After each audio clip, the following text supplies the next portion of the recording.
कहीं भी देखा हो तो दो चीजें आपको हरदम उगती दिखेगी कहीं भी। एक तो दूर्वा घास, आप कहीं भी देखो उसको उखाड़ दो, आप कितना भी उखाड़ो उस जगह दूर्वा घास आके ही रहेगी। दूसरा है पीपल। पीपल आप देखेंगे तो कहीं भी पीपल उगता है तो वो उगने के लिए व्यवस्था नहीं देखता, खुद उस दीवार को तोड़ देगा, मकान को फोड़ देगा, लेकिन खुद की जड़ों को मजबूत करके बढ़ता जाएगा। ये पीपल का स्वभाव है। वैसे ही दूर्वा का स्वभाव, आप दूर्वा को देखिए, चाहे जितनी कोशिश करो आप निकाल के साफ करो, उसके जड़ को निकाल दो वो आके ही रहेगा। इस दूर्वा के बारे में बहुत महिमा, बहुत विशेषता बताई गई है। छोटी सी दृष्टांत देख के आज कुछ बातें हम सुनेंगे जो आनंदकारी हमारे जीवन को करने वाला बने। जाम्ब नाम का एक नगर था। क्या नाम? जाम। अभी कल का नाम पूछूं तो आज आपको याद नहीं होगा, कल जो सुना आज याद नहीं होगा, फिर भी हम बोलते रहते हैं क्योंकि बोलना हमारा स्वभाव है, सुनना आपका स्वभाव है। दोनों अपने अपने काम करते रहें। जी भगवान। जाम्ब नाम के उस नगर में सुलभ नाम का एक वैश्य रहता था, क्षत्रिय, बड़ा धनवान, गुणवान, धार्मिक, ज्ञानी, गुणी, सब प्रकार से सौलभ्य संपन्न था। उसकी पत्नी थी सुमुद्रा। दोनों ही ईश्वर भक्ति में रत, शास्त्र परायण, पुराण आदि कथा श्रवण में रुचिकर लोग बड़े आनंद से अपने जीवन बिताते थे। एक दिन सुलभ और सुमुद्रा दोनों बैठ के किसी शास्त्र के चर्चा में लगे हैं। उसी समय एक मधुसूदन नाम के ब्राह्मण का उनके घर में प्रवेश हुआ। ये ब्राह्मण बहुत समय से भूखे प्यासे और वस्त्र से भी मलिन, दरिद्र, इस घर में कुछ मिल जाए ये इच्छा से अंदर जैसे ही आके भिक्षाम देहि कहने लगे। पहले तो सुलभ को लगा कि मेरे घर में किसी ब्राह्मण का आगमन हुआ, मैं धन्य हुआ, इनको कुछ करूंगा, ऐसे सोच के खड़े होके उनका स्वागत करने के लिए प्रसन्न मुद्रा से उठा। लेकिन जैसे ही ब्राह्मण जी का वो दरिद्र वेश देखा, वस्त्र होते हुए भी दिगंबर लगते थे, वस्त्र होते हुए भी निर्वस्त्र लगते थे, तो ऐसा रूप देख के ही मन में लगा सुलभ को कि ऐसा मलिन शरीर और मलिन वस्त्र, ऐसे सोचते ही उनको हंसी आ गई। सुलभ क्षत्रिय को जोर से हंसी आई। जैसे ही ब्राह्मण अपने को देख के हंसते हुए सामने व्यक्ति को देखा, एकदम मधुसूदन ब्राह्मण को गुस्सा आ गया। गुस्सा आते ही क्षण में खड़े होकर के ब्राह्मण ने कहा कि नालायक, मुझे देख के हंसता है, ऐसे दांत दिखाता है, दांत दिखा के मेहनत करने वाला बेल बन जाएगा, ये मेरा श्राप है तुझे।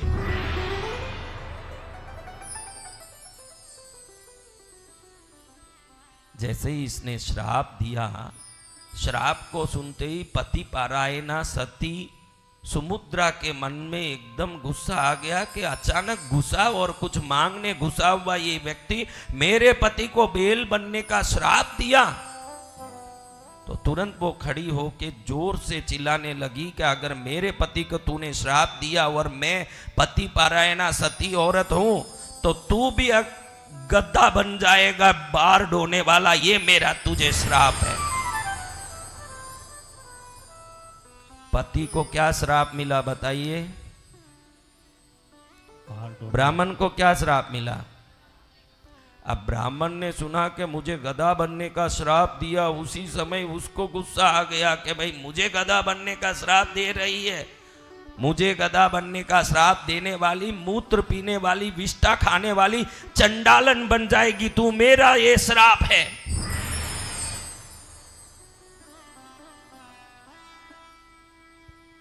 तीनों आपस में एक दूसरे को श्राप देके शांत हुए। समय पूर्ण हुआ, श्राप को अपना काम करना ही था। मैं सदा आप लोगों को कहता हूं कि एक वृक्ष में बहुत सारे फल लगे हों, आप कौन सा फल तोड़ेंगे? जो कच्चा है वो तोड़ेंगे कि अध कच्चा अध पक्का तोड़ेंगे कि अच्छा पका हुआ मीठा फल तोड़ेंगे? बताइए मेरे भाइयों। अच्छा पका हुआ मीठा फल तोड़ेंगे सदगुरु भगवान। हाँ, बोलो ना, जोर से बोलिए। अच्छा मीठा पका हुआ फल तोड़ेंगे गुरुदेव। कच्चा क्यों नहीं तोड़ेंगे? कोई कारण तो बताइए। कड़वा कड़वा होगा। कहां से आई माता जी? वैसे ही बोलो। हाँ वैसे। राजस्थान से? कहां से? भादरा अर्जुन गांव से। तो माता जी कितनी सुंदर बोल रही है कि कच्चा फल नहीं तोड़ूंगी क्योंकि कड़वा है, फल कड़वा लगेगा, मीठा फल ही तोड़ूंगी।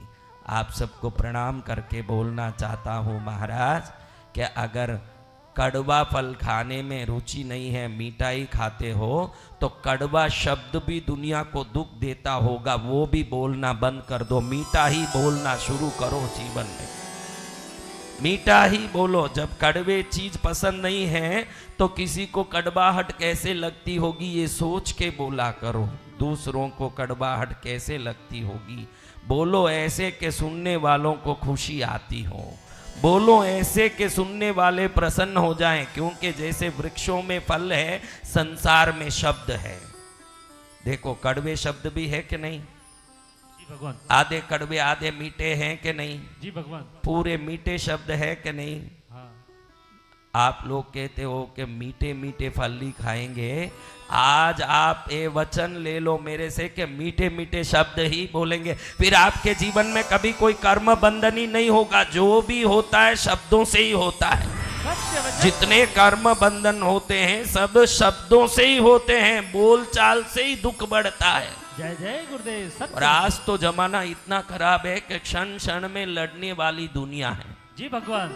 रेलवे स्टेशन में लड़ाई, बस स्टैंड में लड़ाई, एयरपोर्ट में लड़ाई, कहाँ देखो वहां गली गुच्छे में लड़ाई, कहीं देखो वहीं लड़ाई का झगड़े का एक दृश्य दिखने में आता है। सही है ना भाइयों? सत्य वचन है गुरुदेव। आप में कितने लोग हरदम मीठा शब्द ही बोलते हो? वो सब हाथ ऊंचा करो। अब कोई ऊंचा करे तो मैं मानूं ना, पहले मानूं तो बात अलग है ना। आप किसी में भी ऊंचा लोगे हाथ। आप जब तक मनुष्य हो मैं मानने तैयार नहीं कि आप हरदम मीठा ही बोलते हो। कभी तो ये कड़वा शब्द निकला ही होगा जीवन में कि सदा मीठा ही बोलोगे। अपने आप को मेरे सामने उत्तम क्यों साबित करते हो? उत्तम बन जाओ तो काफी है, साबित करने की जरूरत नहीं है। जय जय गुरुदेव। आप उत्तम बन जाओ तो काफी है, कोई साबित किसको करना है? जो ज्यादा हाथ ऊंचा करता है वो सबसे नीचा आदमी है, मैं ये मानता हूं। जो ज्यादा हाथ ऊंचे करते हैं वही सबसे खोटे हैं। अब आप देखिए सुलभ क्या बन गया? बेल बन गया। सुमुद्रा क्या बन गई? चांडालन बन गई। मधुसूदन ब्राह्मण क्या बन गया? संयोग ऐसा हुआ कि तीनों का मरने के बाद उसी गांव में इन रूपों में जन्म हुआ, एक ही जगह में। चांडालन ऐसी चांडालन हुई, बड़ी यूं श्राप के कारण एकदम उग्र और भयंकर मलिन रूप वाली और सब जगह क्लेश करने वाली, अपने जो चांडाल बुद्धि है उससे भी भयंकर दुष्टनी, भयंकर प्रमाद करने वाली, कष्ट करने वाली। और सुलभ को तो क्षत्रिय को ऐसा बेल बनना पड़ा कि एक क्षण शांति नहीं। खेती जोतना, मेहनत करना, 24 घंटे मेहनत मजदूरी करके पूरा प्राण उसका निकाला जाता था। और गर्दभ भी मधुसूदन ब्राह्मण ऐसा बना कि बार डो के परेशान हो जाए, बार डो के परेशान हो जाए, लेकिन इस पर बार डालना कोई कम न करें। ऐसे ही इनकी जिंदगी दुखमय होकर के निकल रही थी, श्रापित जिंदगी। क्या जिंदगी? श्रापित। देखो आप सबको मैं देखता हूं ना, 3 जिंदगियां हैं। एक पुण्य की जिंदगी। पुण्य की जिंदगी कैसी होती है भाई? आप सब अपने आप को टटोल लो बेटा, जो भी बैठे हो अपने आप को टटोलो। काम कम करना पड़े और आनंद ज्यादा मिलता हो, मेहनत कम करना पड़े और सुख ज्यादा मिलता हो, और जीवन में सदा हर जगह सम्मान, यश, समृद्धि मिल रहा हो, तो समझना आपकी जिंदगी पुण्य की जिंदगी है। कई लोगों की ऐसी जिंदगी है, बॉर्न विथ सिल्वर स्पून कहते हैं, जन्म से ही समृद्ध सुख और आनंद को प्राप्त करते हैं। आप में कौन कौन ऐसे पुण्यशाली है, वो हाथ ऊंचा करो। ऐसे पुण्यशाली हमारे दरबार में आए, दरबार भी पुण्यमय हो रहा है। दूसरी बात, सामान्य जिंदगी जिसमें न पुण्य अधिक है न पाप अधिक, जितना काम किया उस परिश्रम का फायदा हुआ, वो जितना मेहनत किया उतना लाभ हुआ। जीवन एक सरलता से सामान्य रूप से चल रहा है, ये सामान्य जिंदगी। ये कितने लोग हैं भाई, हमारा जिंदगी सामान्य रूप से जो कर रहे हैं वो हो रहा भाई, उससे ज्यादा मेरे पास नहीं है भाई। ये देखो, एक पुण्य की जिंदगी, एक सामान्य जिंदगी। अब तीसरी जिंदगी देखोगे तो श्रापित जिंदगी, जिसको पाप की जिंदगी कह सकते हैं या श्राप की जिंदगी। मैंने जब बोला बेल, गदा और चांडालन की कथा, तब मुझे याद आया कि मैंने ऐसे लोगों को देखा है जिनको देखते ही मालूम पड़ता है कि इनके ऊपर कोई श्राप लगा हुआ है। इसी जन्म का भी श्राप इसी जन्म में काम करता है, पूर्व जन्म का श्राप भी इस जन्म में काम करता है, अनंत जन्म पहले वाला श्राप भी काम करता है। आप कभी कभी देखे होंगे, किसी के पास बैठते हो तो बड़ा गोरा आदमी होगा, कपड़ा सब अच्छा पहना होगा, आपने देखा होगा, लेकिन उसके पास आप बैठ नहीं पाओगे, उसके शरीर से एक बदबू आता होगा, पसीने का, गंदगी का। देखो, पसीना तो सबके शरीर में आता है, लेकिन सब पसीने में इतना दुर्गंध नहीं आता। आपने ध्यान से देखा हो, कुछ लोगों का शरीर ऐसा होता है कि नजदीक बैठना अपने लिए नामुमकिन हो जाता है। देखा है ऐसे किसी को? देखा बहन? तो ये है पाप का शरीर। कौन सा शरीर? पाप का शरीर। देखो, सभी शरीर समान है, रंग में गोरा, सांवला, काला हो, लेकिन वैज्ञानिक रूप से शरीर के गठन में मनुष्य में कोई फर्क नहीं है। तो इतनी दुर्गंध कैसे आती है उस शरीर से? वो शरीर दरिद्रता को भोगने के लिए जन्मी हुई शरीर है। तो जहां दरिद्रता होगी वहां दुर्गंध होगा, न जहां समृद्धि होगी वहां सुगंध होगा। ध्यान रखना। जय जय गुरुदेव। इसलिए कहीं ये जो रईस लोग अत्तर लगा लेते हैं, परफ्यूम लगा लेते हैं, तो इसका कारण है कि वो समृद्ध हैं, तो वहां सुगंध होना जरूरी है, तो वो स्वतः ही वो काम करते हैं। आपने नहीं देखा होगा कि कोई किसान के, कोई मध्यम वर्गीय लोग ज्यादा अत्तर लगाते हैं, सेंट लगाते हैं, स्प्रे लगाते हैं। कौन लगाते हैं अत्तर, सेंट, स्प्रे? नहीं कौन लगाते हैं? हाँ, पैसे वाले लोग लगाते हैं, है ना जी भगवान। तो पैसे वाले हैं इसलिए नहीं लगा रहे हैं, उनकी समृद्धि अपने आप अपनी व्यवस्था को पूरी कर लेती है, क्योंकि जहां समृद्धि है वहां सुगंध होना जरूरी है, तो ये अपने आप लगा के उस कार्य को पूरा करते हैं। आप ये ध्यान रखना। और जहां दरिद्रता है वो भी अपने आप अपना काम पूरा करता है। जहां दरिद्रता है वहां अपने आप दुर्गंध का व्यवस्था हो जाता है, शरीर ही वो दुर्गंध निकालता है। इसलिए मैं सदा सबको कहता हूं, आपके पास 2 कपड़े हों तो कोई तकलीफ नहीं है। कपड़े कितने हैं ये मायना नहीं रखता, रोज के रोज धो के पहना करो। कैसे भी आपको नुकसान हो, उधारी हो, अगर शरीर और वस्त्र शुद्ध रखोगे, कुछ दिन में आपके समस्याओं का समाधान मिलता देखोगे आप। सभी समस्या में सबसे बड़ी समस्या है गंदगी, ये ध्यान रखना। जो गंदा है वो समस्याओं को आकर्षित करता है, जो शुद्ध है वो समाधान को आकर्षित करता है, ये ध्यान रखना। सत्य वचन गुरुदेव। शुद्ध होगा तो समाधान स्वतः होगा। आजकल ये जीन्स पैंट एक नया आया है, क्या? भले 15 दिन पहन लो, दिखेगा नहीं कि 15 दिन वाला मामला है। पहन के रोज बैठे रहे, 3 दिन, 4 दिन, 5 दिन, 7 दिन, ये जिब्बा कुर्ता पहने हुए मूर्ख लोग हैं, क्योंकि ये दूसरे दिन तो बदलना ही पड़ेगा। अगर पहन लोगे अगले दिन दिखा देगा कि काला हो रहा है, गंदा हो रहा है। इसलिए हमारी भारतीय परंपरा में ये सफेद वस्त्र, अंग्रेजियों को देख नहीं सकते, वो ज्यादा से ज्यादा डार्क कलर के कपड़े पहनते हैं। भारतीय अधिक से अधिक सफेद वस्त्र पहनता है, क्योंकि भारतीय शुद्धि को मानता है ना, अंग्रेजी में अपने परिपालन को मानता है। अंग्रेजी को है कि कम से कम काम करें ना, ज्यादा से ज्यादा फायदा हो। भारतीय ये सोचता है कि मेरी शुद्धि ही सबसे बड़ा फायदा है मेरे लिए। ये भारतीय परंपरा है। अब मैंने बताया कि सुलभ बेल बन गया, सुमुद्रा चंडालन बन गई, मधुसूदन ब्राह्मण गधा बन गया। तीन उसी नगर में एक जगह घूम घूम के कोई ढो रहा है बाहर गधा बन के, कोई मेहनत कर रहा है बेल बन के, कोई चांडालन बन के गली गली का कचरा इकट्ठा करना, गंदा खाना, गंदा घूमना, यहाँ वहां लौटना पोटना सब कर रहे हैं। इसी समय एक दिन भाद्रपद शुक्ल पक्ष की चतुर्थी आई। वो कौन सा दिन होता है? उस दिन क्या होता है? क्या होता है?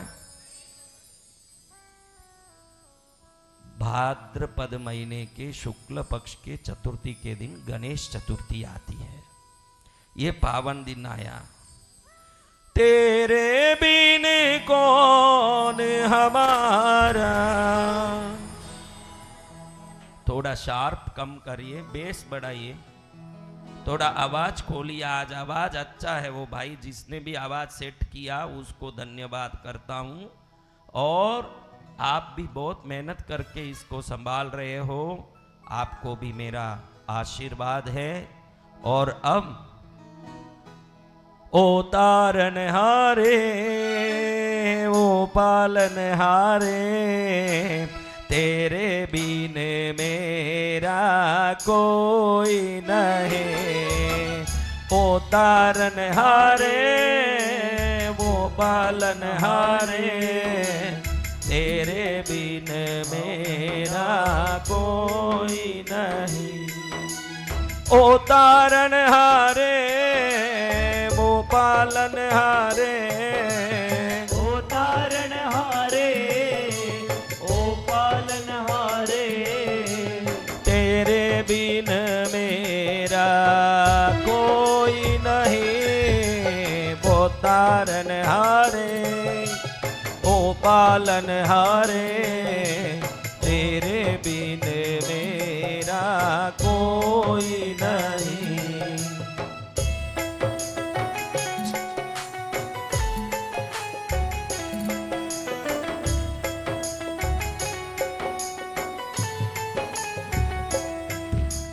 अजब है दुनिया का मेला, मेले में मैं स्वामी अकेला। अजब है दुनिया का मेला, मेले में स्वामी मैं अकेला। अब संयोग ऐसा आया कि भाद्रपद शुक्ल पक्ष की चतुर्थी थी। गणेश चतुर्थी मनाने गली गली में गणेश की मूर्तियां स्थापित हुई, और लोग बड़े धूमधाम से उत्सव के वातावरण में सुंदर कपड़े पहन के, हाथ में मोदक दूर्वा नैवेद्य आदि थाली लेके मंदिरों में जाने लगे और सब पूजा पाठ कर रहे हैं। ये चांडालन भी इधर उधर घूमती हुई, चक्कर मारती हुई, इधर उधर भटका खा रही है। और इस समय जोर से मूसलाधार वर्षा होने लगी, एकदम भयंकर बारिश होने लगी। अब ये चांडालन देखे कि इस बारिश में मैं कहां फंस गई, इस घर में घुसने की कोशिश करे, उस घर में घुसने की कोशिश करे, बरसात से बचने की कोशिश करे। जैसे ही ये जहां घुसे देखे कि कोई चांडालन घुस रही, सब लकड़ी लेके मार के भगाने लगे, चल बाहर चल बाहर। कहीं स्थान नहीं प्राप्त करते हुए देखे कि भाई भयंकर तूफान में फंस रही है, आंधी में इधर उधर शरीर डावाडोल हो रहा है। तो देखी कि सामने गणेश जी का मंदिर दिखा, और मंदिर में पूजा पाठ के लाइन लगी, उधर लोग घुस रहे हैं। तो ये धीरे से दरवाजे के एक पास से अंदर घुस गई, अंधेरे में खड़ी हो गई, कोई ना देखे, यहाँ बरसात से बच सकूं। संयोग ऐसा हुआ कि बेल भी उसी जगह बरसात से बचने के लिए आया और गधा भी वहीं आया, और बेल गधा दोनों उस बरसात से बचने के चक्कर में वहीं इधर उधर करते हुए उस मंदिर में अंदर घुस गए। अब जैसे ही सब घुसे, चंडालन को बाहर के बरसात से इतनी ठंड लगने लगी, उसके वस्त्र भी बहुत कम थे और मलिन शरीर था, शुष्क काया थी, एकदम पतली दुबली गंदी शरीर वाली, एकदम देख रही है कि क्या होगा, अब मेरा ठंड से मर जाऊंगी। देखा कि इधर बहुत सारा घास जो भगवान गणेश को उस दिन चढ़ा हुआ था, वो चढ़ चढ़ के जो बाहर आया, वो एक जगह बहुत बड़ा ढेर करके रखा हुआ है।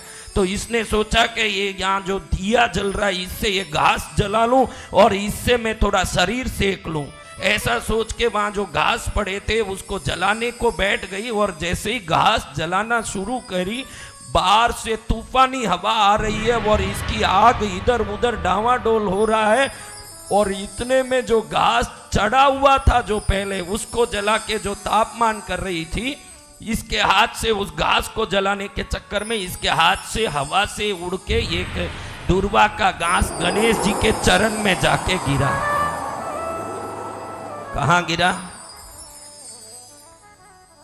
गणेश जी ने एक क्षण में सोचा कि मैंने वचन और वरदान दिया है कि शुक्ल पक्ष की भाद्र शुक्ल चतुर्थी को अगर कोई एक दिन का घास भी मुझ पर चढ़ाएगा तो वो आजन्म किए हुए अनंत जन्मों के पापों से मुक्त हो जाएगा। तो इस चंडालन ने मेरे को घास चढ़ा दिया है, तो इसको मुझे सभी पापों से मुक्त करना चाहिए। ऐसे गणेश जी के मन में विचार आया।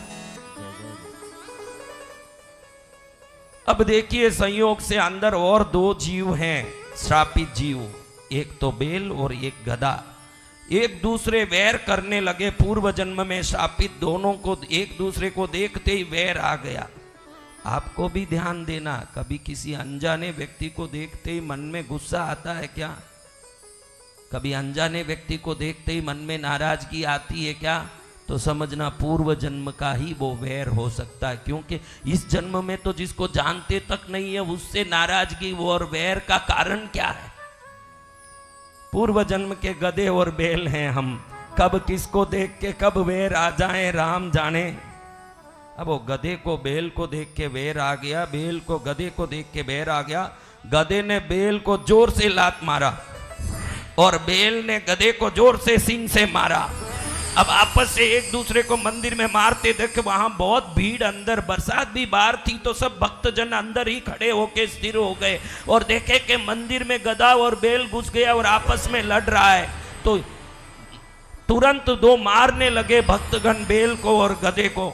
और इधर देखो तो तूफानी हवा में मंदिर का दरवाजा अपने आप बंद हो गया हवा के कारण। किस कारण बंद हुआ? हवा के कारण मंदिर का दरवाजा बंद हो गया।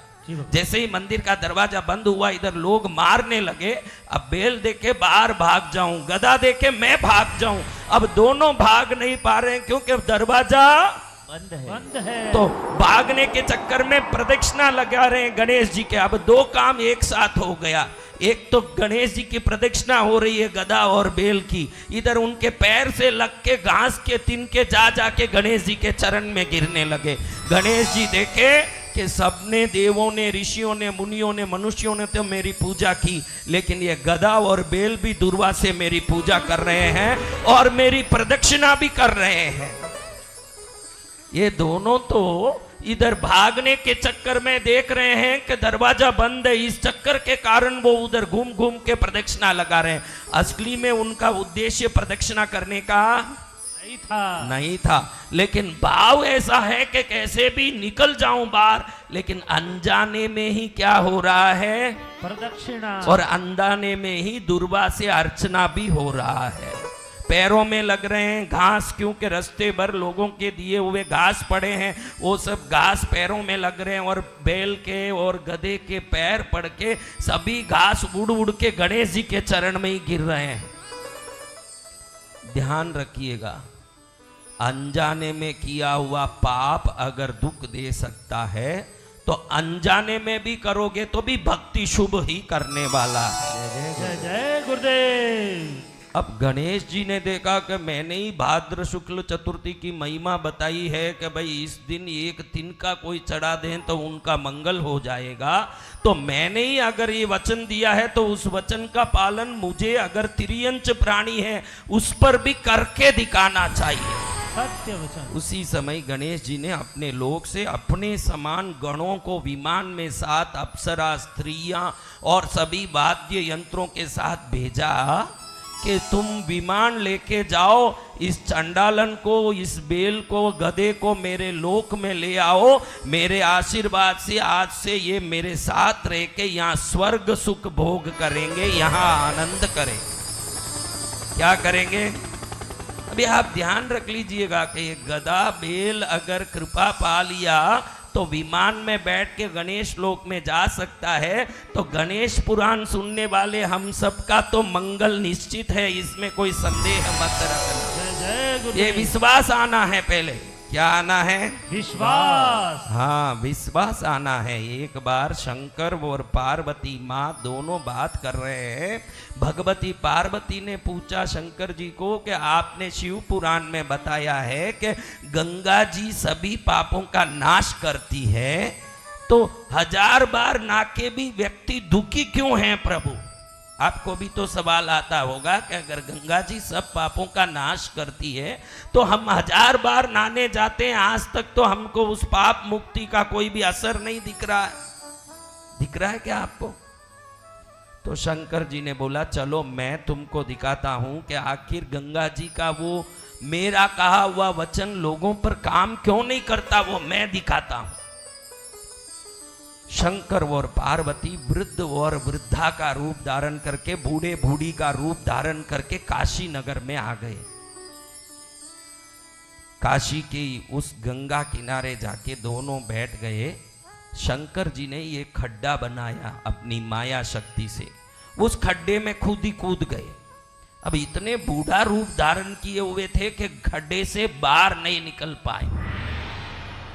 बाहर खड़ी होके उनकी सती पार्वती बूढ़ी बन के चिल्ला रही, अरे मेरे आदमी को बचाओ, खड्डे में गिर गए हैं, मर जाएंगे, इनको बचाओ, कोई तो बचाओ, आओ, चिल्ला रहे। अब लोग जैसे ही, अभी देखो भाई आपको ही पूछता हूं, कोई बूढ़ा आदमी खड्डे में गिरा दिख रहा है और चिल्ला रहा है हेल्प हेल्प, कितने लोग हेल्प करोगे भाई? हाथ ऊंचा करो। जैसे ही कोई हेल्प करने जाए, कोई मदद करने जाए, कोई उसको पकड़ के ऊपर लाने जाए, उतने में बूढ़ी चिल्लाती है पार्वती रूपिणी, हाथ मत लगाना, सावधान। वही हाथ लगाना जो आज तक कोई पाप न किया हो। मेरा पति बड़ा धर्म आराधक है और तुम पापी हाथ लगाओगे तो तुम्हारा पाप का स्पर्श हो जाएगा, इसलिए जो भाग्यशाली है वो ही हाथ लगाएं। जो कभी कोई पाप से स्पर्श नहीं हुआ वो ही हाथ लगाएं। अब कितने लोग, हाथ ऊंचा करो, अब कितने लोग जाके खड्डे में हेल्प करोगे भाई? ये उधर सावधानी आ गई है, अब हाथ ऊंचा करो आप में कोई। देखो अब पूरी सभा शांत हो गई। अब हर आदमी ये जो वार्निंग सुनता है तो सुनते ही वापस लौट जाता है। वो देखे मुझे क्यों रामायण भाई, और पार्वती माँ उनको सावधान भी कर रही है, अगर तुम पापी हो ना हाथ लगाए तो जल के राख हो जाओगे, ध्यान रखना। ये अलग नया सा एक कंडीशन भी डाल रही है। अब भाई कौन कौन खड्डे से उठाने वाले हो बूढ़े को, वो सब हाथ ऊंचा करो। अब कोई सब उधर से जाएं, संध्या होने आ गई, कोई बूढ़ा अंदर पड़े पड़े करा रहा है, बचाओ बचाओ बचाओ, बूढ़ा अंदर पड़े पड़े करा रहा है, कोई हाथ लगाने वाला नहीं है, बूढ़ी भी चिल्ला रही है। इतने में एक व्यक्ति आया, सीधा आके बूढ़े को हाथ लगाने लगा। वापस पार्वती माँ ने सावधान किया, देख भाई अगर पाप किया हो तो जल के राख हो जाएगा, अगर भाग्यशाली है तो हाथ लगाना, वरना मरने की नौबत आ जाएगी, पहले ही सावधान कर देती हूँ। उसने कोई सोचा नहीं, इसकी बात कान में डाला, फटाफट हाथ डाला, उठा के बाहर खड़ा दिया। अब दोनों बाहर आने के बाद उसको धन्यवाद बोल के निकल रहे हैं, तब पार्वती माँ को शंकर जी कहते हैं, ये हम जो बैठे थे ना, यही गंगा जी से आने का रास्ता था। और जितने लोग आ रहे थे सब गंगा से नाके ही वहां आ रहे थे, लेकिन इसी को विश्वास था कि भगवान ने कहा है कि गंगा में नहाने वाले के सब पाप मुक्त हो जाते हैं, तो उसने विश्वास से हाथ लगाया। बाकी लोग नहा के भी विश्वासी नहीं होने के कारण पड़े रह गए। जय गुरुदेव। आपके सभी कर्म आचरण और अनुष्ठान के साथ विश्वास की आवश्यकता है महाराज। किस चीज की? विश्वास की। अगर विश्वास नहीं हो तो भले ही लाख करो। मैं गणेश पुराण सुनने जा रहा हूँ छाबड़ा पैलेस में, ये कथा मुझे दुख से मुक्त करेगी, ये विश्वास आ गया तो कथा तो मुक्त करेगी दुख से, आपके विश्वास भी मुक्त कर देगी आपको दुख से। सत्य वचन गुरुदेव। क्या आना चाहिए? विश्वास। हाँ, हमारे गुजराती में कहते हैं, भक्ति थारी लागे छे प्यारी, भक्ति थारी लागे छे प्यारी, कौन बचावे मारी नावडली दुनियादारी, मालिक थारो। देखो, किसी भजन को देखोगे तो उस भजनों में विश्वास का समर्पण ही होगा, वस्तु का समर्पण। ऐसा कोई भजन बताओ जिसमें लिखा हो हीरा चढ़ा दूंगा, सोना चढ़ा दूंगा, माल चढ़ा दूंगा, ऐसा कोई भजन बताओ। आपको हजार भजन बताता हूं जिसमें श्रद्धा की महिमा गाई है। क्या गाई है? श्रद्धा की महिमा। श्रद्धा से आया हूँ, श्रद्धा ही लाया हूँ, श्रद्धा भरी मेरी साधना, यशदायिनी माँ यशस्वी बना दो, स्वीकारो मेरी आराधना। श्रद्धा से आया हूँ, श्रद्धा ही लाया हूँ, श्रद्धा भरी मेरी साधना, यशदायिनी माँ यशस्वी बना दो, स्वीकारो मेरी आराधना। ज्ञानेश्वरी जागो, ज्ञानेश्वरी जागो, वागेश्वरी जागो, जागो सर्वेश्वरी देवी माँ के तेरे बिना कोई नहीं, देवी पद्मावती मेरी माँ के तेरे बिना कोई नहीं, कोई नहीं, कोई नहीं तेरे बिना कोई नहीं, कोई नहीं, कोई नहीं तेरे बिना कोई नहीं, देवी पद्मावती मेरी माँ के तेरे बिना कोई नहीं, देवी पद्मावती मेरी माँ के तेरे बिना कोई नहीं।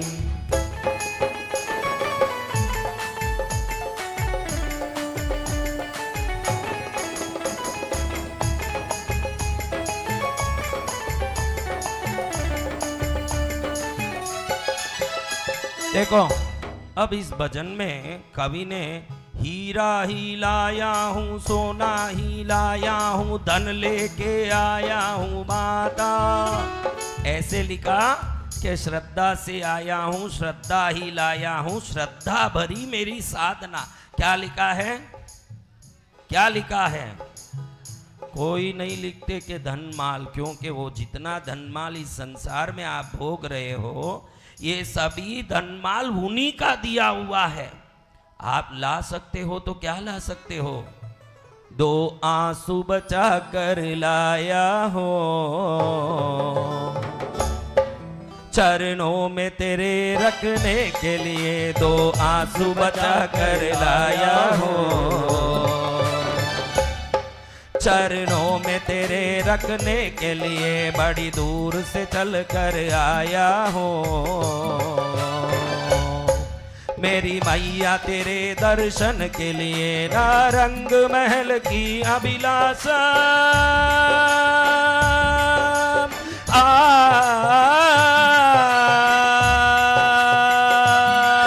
नारंग महल की अभिलाषा, ना इच्छा सोने चांदी की, ना इच्छा सोने चांदी की,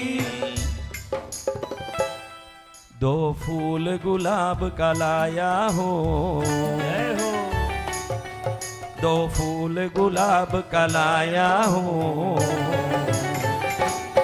चरणों में तेरे रखने के लिए बड़ी दूर से चल कर आया हूँ। मेरी मैया तेरे, देखो बहन राजस्थान से आई है। कहाँ से आई है? बहन महाराष्ट्र सतारा से आई है। कोई बहन कहाँ गुजरात से आए हैं, नडियाद से भाई आए। दुनिया के कोने कोने से क्यों आए? बड़ी दूर से चलकर आया हूं मेरी मैया तेरे दर्शन के लिए। तो ऐसे माँ के चरण में हम सब पहुंच गए। तो यहाँ गणेश जी के आदेश अनुसार इस बेल को, इस गधे को और चांडालन को लेने पुष्पक विमान धरती पर उतरा।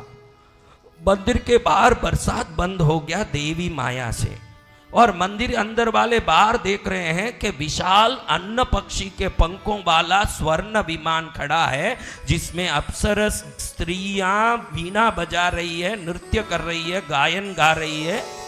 गणेश जी के 80,000 गण, 80,000 गणेश के रूप में खड़े हैं इन बेल और गधे को ले जाने के लिए। मंदिर के लोग विचार कर रहे हैं कि आज गणेश चतुर्थी के दिन हम सब मिलके पूजा पाठ कर रहे हैं, हमको तो दर्शन भी नहीं हो रहा है गणेश जी का, और इस गधे बेल चंडालन को ले जाने विमान आ रहा है। गणों ने बड़े प्रेम से बेल, गधा और चंडालन को विमान में चढ़ाया।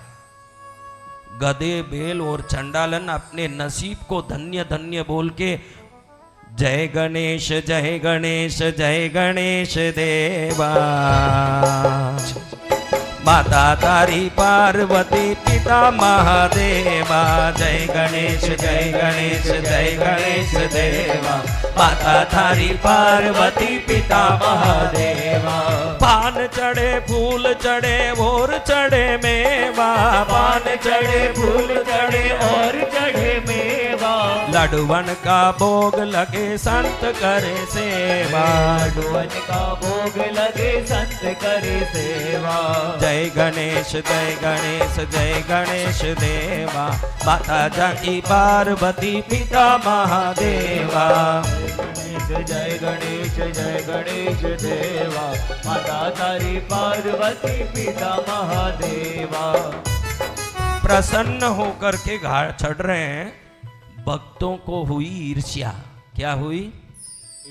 होना तो नहीं चाहिए, लेकिन देख रहे हैं कि हम सब हरदम पूजा करने वाले, इस मंदिर में आके सेवा करने वाले, हमको तो कभी कोई प्रकार की दैवी कृपा नहीं हो रही, और गधे बेल को ले जाने विमान आ रहा है।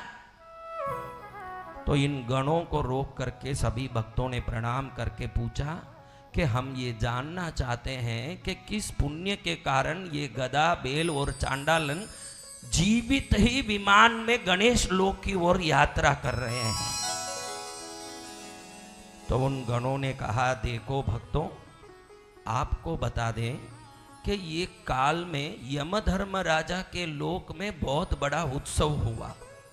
यमराज के उस लोक में उत्सव होते समय यमराज के सामने तिलोत्तमा नृत्य कर रही थी। तिलोत्तमा के रूप से आसक्त होकर के यमराज जब उसको देखे, तब मन में आया कि मैं धर्मराज हूँ, मुझे कुदृष्टि नहीं डालना चाहिए। उन्होंने अपनी दृष्टि नीचे की, लेकिन उनका वीर्य स्खलित होके नीचे गिरा। उस समय उसमें से भयंकर काला उग्र शरीर वाला, पूरे शरीर से ज्वाला निकालने वाला एक राक्षस प्रकट हुआ। उसके शरीर से अग्नि निकलने के कारण ये भयंकर अग्नि 14 लोकों को त्रस्त करने लगी। उसके शरीर से निकलने वाली एक अग्नि की ज्वाला पाताल की ओर, एक अग्नि की ज्वाला मनुष्य लोक की ओर, एक अग्नि की ज्वाला आकाश की ओर जाके तीनों लोक 14 भुवन को त्रस्त करने लगे। सब परेशान होके इधर उधर देवता, दानव, गंधर्व, यक्ष, राक्षस, किन्नर, किंपुरुष, अप्सराक्षस आदि समस्त जाति के जीव इधर उधर भागने लगे। सब मिलकर के इंद्र के पास पहुंचे कि इंद्र देवता कुछ करो। इंद्र मिल सबको लेकर के भगवान नारायण के पास पहुंचे। कहां पहुंचे? नारायण के पास। अच्युतं केशवं कृष्ण दामोदरं रामनारायणं जानकी वल्लभम् अच्युतं केशवं कृष्ण दामोदरं रामनारायणं जानकी वल्लभम् जय नारायण हरि नारायण जय जय जय नारायण हरि नारायण जय जय जय नारायण हरि नारायण जय जय जय नारायण हरि नारायण जय जय अच्युतं केशवं कृष्ण दामोदरं रामनारायणं जानकी वल्लभम् अच्युतं केशवं कृष्ण दामोदरं रामनारायणं जानकी वल्लभम् वैकुंठ तक पहुंच गया अनलासुर की अग्नि। अनल होने के कारण, अग्नि होने के कारण उस स्वरूप का नाम पड़ा अनलासुर। क्या नाम पड़ा? अब अनलासुर की इस भयंकर अग्नि से तपते हुए भगवान विष्णु देखे कि ये अग्नि तो मुझे भी जलाने आ रही है, अब इस अग्नि से कौन बचा सकते हैं? विष्णु खुद आश्चर्यचकित होकर के ध्यान करते हैं कि इस अग्नि से बचाने वाली शक्ति मेरे में नहीं दिख रही है तो और कौन हो सकता है।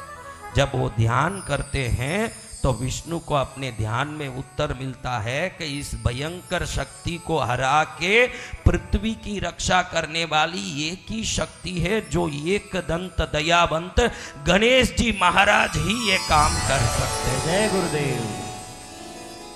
जब विष्णु सभी इंद्रादि देवताओं को लेकर के गणेश लोक में गए, गणेश जी को प्रणाम करके वक्रतुंड महाकाय सूर्यकोटि समप्रभ निर्विघ्नं कुरु मे देव सर्वकार्येषु सर्वदा। प्रभु हे दयामय, हे कृपामय, बड़ी परेशानी में आ गई 14 भुवन तीनों लोक, आप कृपा करें इस अनलासुर से हम सबको दुख मुक्त करें।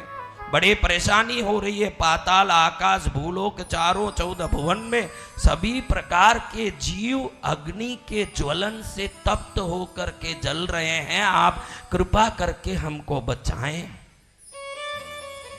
गणेश जी को वो पूजा करके प्रसन्न करने के लिए हाथ में कमल का पुष्प लेके स्वयं विष्णु गणेश जी की अर्चना करके गजाननाय नमः बम, गणाध्यक्षाय नमः बम, विघ्नराजाय नमः बम, विनायकाय नमः बम, द्वैमातुराय नमः बम, सुमुखाय नमः बम, प्रमुखाय नमः बम, षण्मुखाय नमः बम, कृतिने नमः बम, ज्ञानदीपाय नमः बम, सुकनिधये नमः बम, सुराध्यक्षाय नमः बम, सुराराते नमः बम, महागणपतये नमः बम, मान्याय नमः बम, महामान्याय नमः बम, मृडात्मजाय नमः बम, पुराणाय नमः बम, पुरुषाय नमः बम, भूषणे नमः बम, पुष्करिणे नमः बम, पुण्यकृते नमः बम, अग्रगण्याय नमः बम, अग्रपूज्याय नमः बम, अग्रगामिने नमः बम, मंत्रकृते नमः बम, चामीकरप्रभाय नमः बम, सर्वस्मै नमः बम, सर्वतोभाष्याय नमः बम, सर्वकर्त्रे नमः बम, सर्वनेत्रे नमः बम, सर्वसिद्धिप्रदाय नमः बम, सर्वसिद्धाय नमः बम, सर्वबंध्याय नमः बम, महाकालाय नमः बम, महाबलाय नमः बम, एरंबाय नमः बम, लंबजठराय नमः बम, रस्वग्रीवाय नमः बम, महोदराय नमः बम, मदोत्कटाय नमः बम, महावीराय नमः बम, मंत्रिणे नमः बम, मंगलदाय नमः बम, व्रतमार्चिताय नमः बम, प्राज्ञाय नमः बम, प्रमोदाय नमः बम, मोदकप्रियाय नमः बम, धृतिमते नमः बम, अतिमते नमः बम, कामिने नमः बम, कपितप्रियाय नमः बम, ब्रह्मचारिणे नमः बम, ब्रह्मरूपिणे नमः बम, ब्रह्मविते नमः बम, ब्रह्मवंदिताय नमः बम, जिष्णवे नमः बम, विष्णुप्रियाय नमः बम, भक्तजीविताय नमः बम, चितमन्मताय नमः बम, ऐश्वर्यदाय नमः बम, गुहज्याय से नमः बम, सिद्धसेविताय नमः बम, विघ्नकर्त्रे नमः बम, विघ्नहन्त्रे नमः बम, विश्वनेत्रे नमः बम, विराजे नमः बम, स्वराजे नमः बम, श्रीपते नमः बम, भागवते नमः बम, श्रीमते नमः बम, श्रृंगारिणे नमः बम, सिद्धवत्सलाय नमः बम, शिवप्रियाय नमः बम, शीघ्रकारिणे नमः बम, शाश्वताय नमः बम, शिवनंदनाय नमः बम, बलोत्तदाय नमः बम, भक्तनिधे नमः बम, बालकंपाय नमः बम, बबात्मजाय नमः बम, महते नमः बम, मंगलदायिने नमः बम, महेशाय नमः बम, महिताय नमः बम, सत्यधर्मिणे नमः बम, जटाधराय नमः बम, सत्याय नमः बम, सत्यपराक्रमाय नमः बम, शुभांगाय नमः बम, शुभ्रदंताय नमः बम, शुभदाय नमः बम, शुभविग्रहाय नमः बम, पंचपातकनाशिने नमः बम, पार्वती प्रियनंदनाय नमः बम, विश्वेशाय नमः बम, विबुधाराध्य पदाय नमः बम वीरभराग्रजाय नमः बम कुमार गुरुबंध्याय नमः बम कुंजरासुरभंजनाय नमः बम वल्लभा वल्लभाय नमः बम वराभय कराम्बुजाय नमः बम सुधा कलशहस्ताय नमः बम सुधा करकलाद्राय नमः बम पंचहस्ताय नमः बम प्रधानेशाय नमः बम पुरातनाय नमः बम वरसिद्धि विनायकाय नमः बम रिद्धि सिद्धि शुभलाभ सहित श्रीमन महागणपति देवताभ्यो नमः।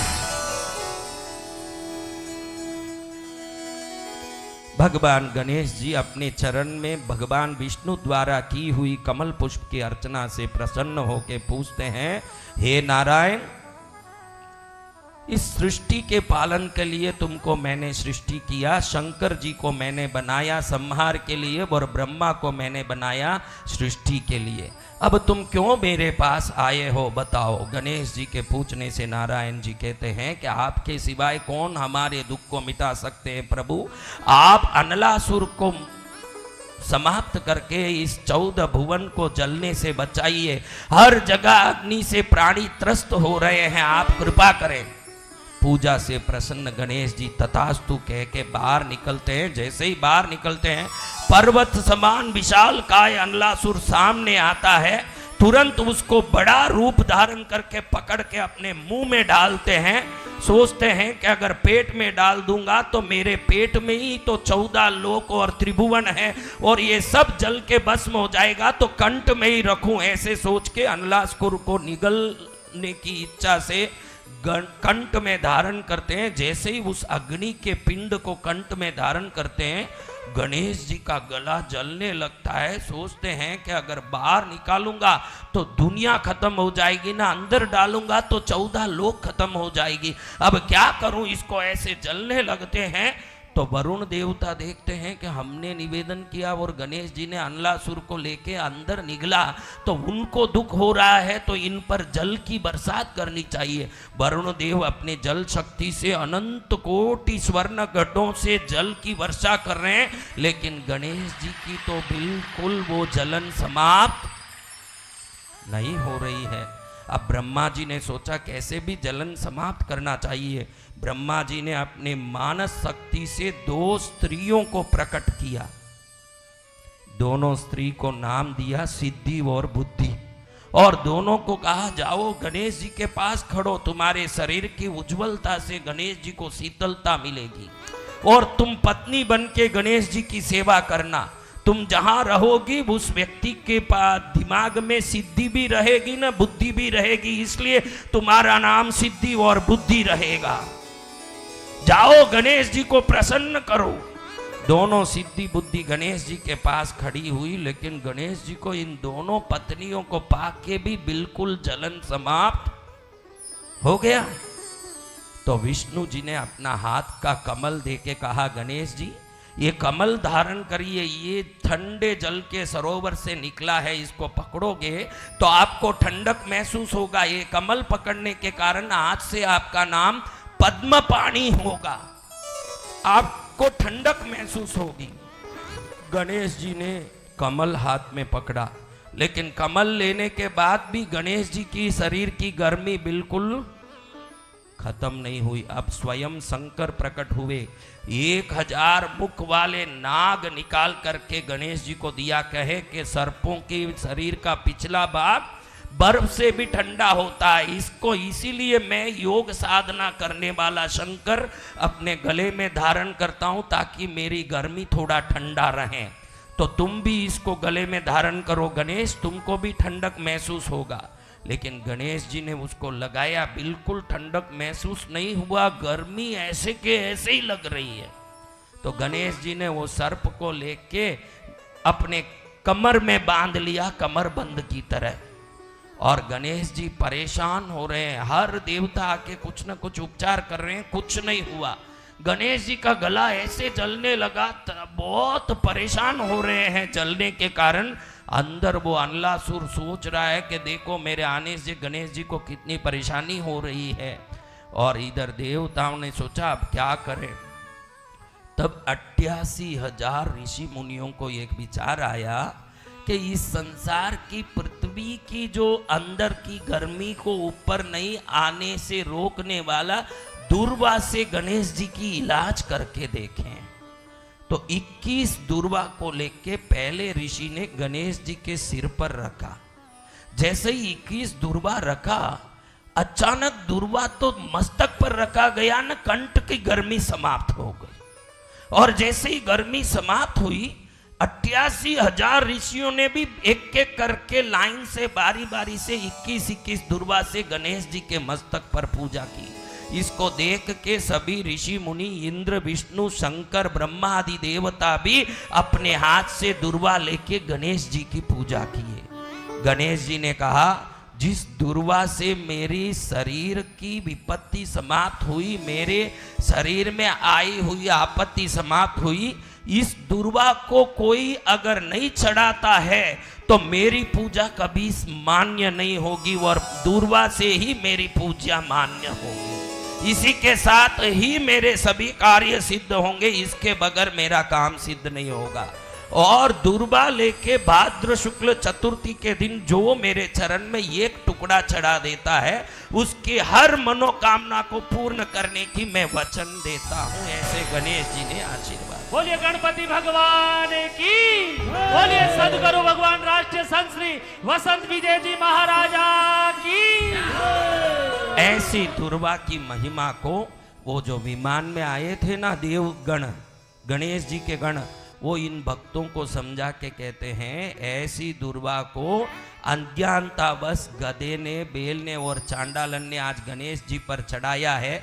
आप लोग तो रोज पूजा करते हो, इनको पूजा क्या है ये भी समझ नहीं है, लेकिन अज्ञानतावश इनसे जो पूजा हुई उससे गणेश जी प्रसन्न हो गए हैं। हे भक्तों, तुम भी निरंतर दुर्वा की पूजा किया करो, गणेश जी जरूर आपको भी अपने लोक में स्थान देके आप सबका कल्याण करेंगे। ऐसे विमान में आए हुए गणों ने भक्तों को समझाया।